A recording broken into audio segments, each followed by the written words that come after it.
Hello friend, हमारी आज की कहानी है धोखेबाज बेटा। अम्मा, ओ अम्मा। ऑफिस से आते ही चाय पीने के बाद लखन चिल्लाए, क्या बात है मुन्ना, क्यों चिल्ला रहा है? अम्मा, कितनी बार कहा है मुझे मुन्ना ना कहा करो। अब मैं बहुत बड़ा ऑफिसर हूँ, कोई सुनेगा तो मजाक बन जाएगा। नाराज ना हो बेटा, भूल जाती हूँ, उम्र का तकाजा है। और बेटा तू कितना भी बड़ा हो जाए, तू मेरे लिए तो मुन्ना ही रहेगा ना। अब बता क्या हुआ, क्यों मुझे बुला रहा था? कोई लॉटरी निकल आई क्या? लॉटरी ही समझ लो, मेरे लिए नहीं आपके लिए। कल हम हरिद्वार जा रहे हैं, सुबह कार से निकलेंगे। बहुत दिनों से आपका मन था किसी धार्मिक जगह की यात्रा करने का।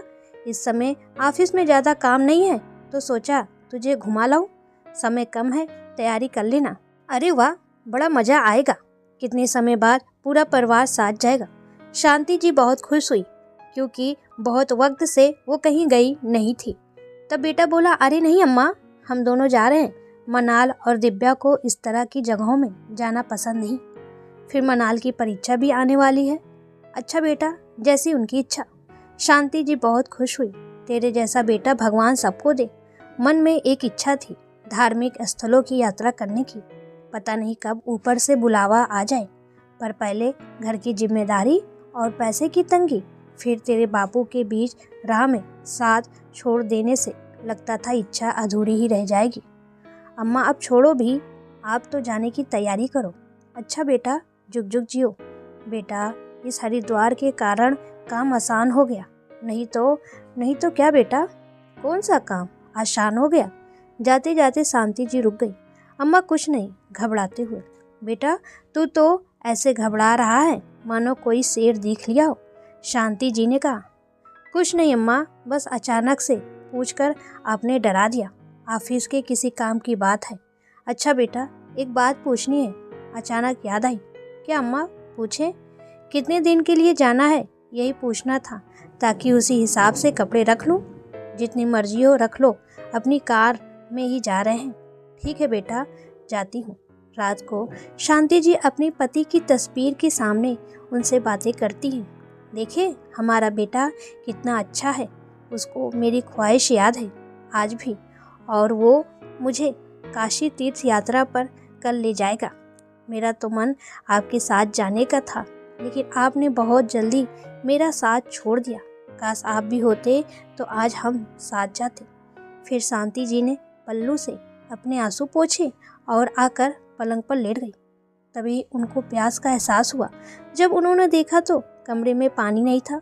शांति जी सोचती हैं, आज कमरे में बहू पानी रखना भूल गई, चलो मैं जाकर ले आती हूँ। अरे, ये बेटे के कमरे से इतनी रात को बातों की आवाज़ें आ रही है। वैसे किसी की बातें सुनना अच्छी बात नहीं है, पर आज इतनी रात को बात कर रहे हैं, जरूर कोई टेंशन की बात है जो मुझे नहीं बतलाना चाहते। वैसे आज बेटवा कुछ घबराया हुआ भी था। जब मैंने पूछा तो टाल गया। सुनो तो, सब ठीक तो है ना? माँ का दिल परेशान हो गया।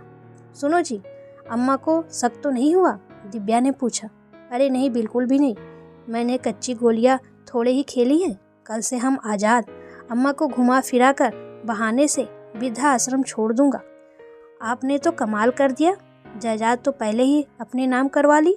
दिव्या, ये सब तेरे कारण ही है। थोड़ा धीरे बोलो, अम्मा ना उठ जाए। वैसे भी उनके कान बड़े तेज हैं। वैसे भी कहते हैं दीवारों के कान होते हैं। ठीक कह रही हो, वैसे भी सुबह जल्दी उठना है। ये सब सुन शांति जी के पैरों तले जमीन खिसक गई। उनके चारों तरफ अंधेरा छा गया। इतना बड़ा धोखा? बेटा, तू तो बड़ा दोगला है, नहीं मालूम था। बहू की तरह तेरे भी दो चेहरे हैं। मैं तो नहीं जाऊंगी, ये मेरा घर है, देखती हूँ कौन मुझे निकालेगा। सरकार ने हम बुजुर्गों के लिए भी कुछ कानून बनाए हैं।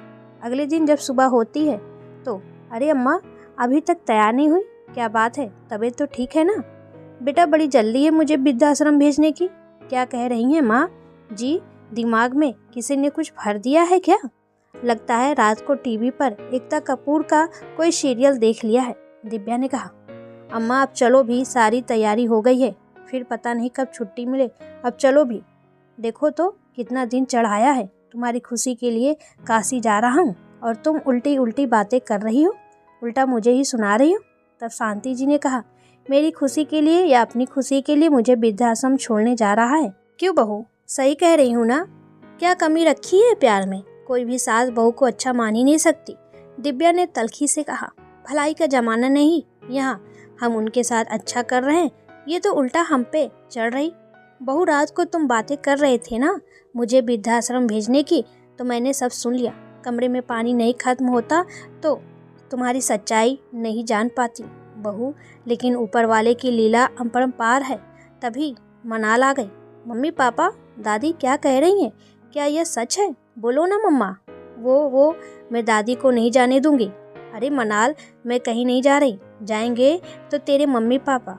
यह घर अभी भी मेरा है, कोई मुझे यहाँ से नहीं निकाल सकता।